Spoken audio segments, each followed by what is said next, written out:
The Euclid Terex 8240. At the request of customers, the Euclid 8240 was developed to fill a gap between the company's existing 8230 and TC12 dozers. From a contemporary Terex promotional brochure dated 1972, here is a Terex 8240 ready for service in what could be considered its normal configuration. The 3.75 metre wide straight blade dominates the picture, while on the rear sits a multi-shank parallelogram ripper.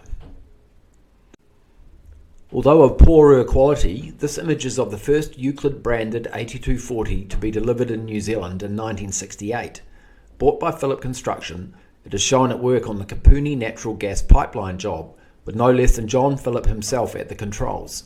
This machine was an early US manufactured 8240 BA model.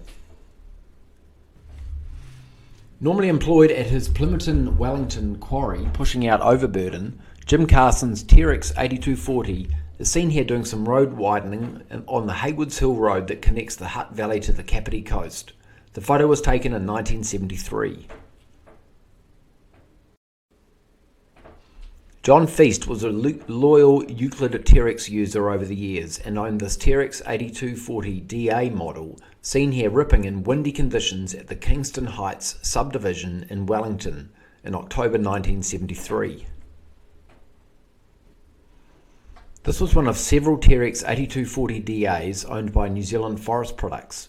With extensive modifications for working amongst the timber, this Terex 8240 DA is fitted with a Carco J-Series logging winch. Photo taken near Kinleith, 1970. Terex publicity photo of a 8240 CA push loading another of the company's products, an S24 motor scraper, in fairly easy dirt on the Illinois Toll Road extension. The 8240 is equipped with a push block on the rear so it can be tandem pushed. Someone in Terex's publicity department has airbrush safety helmets on the operators' heads, although there is not a ROPS in sight.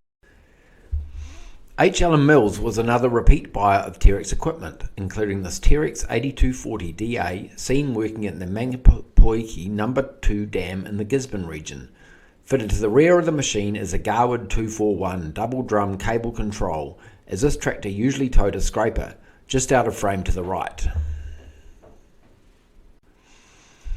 JC Jack Anderson has this British-built Terex 8240 DAB at work on river flood control duties in Southland.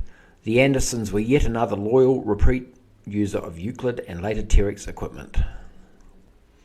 This Terex 8240 DA, belonging to Taylor & Cully, has just finished push loading a scraper and is about to back up ready for the next one on this Mangaweka job site.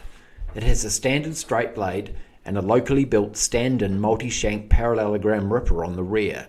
Notice the complete lack of any ROPS or any other safety equipment. This is the only model of a Terex 8240 that I know of. It is to an odd 1/40th scale. It is actually a cast paperweight, manufactured by one of GM's marketing subsidiaries and intended as a giveaway to customers.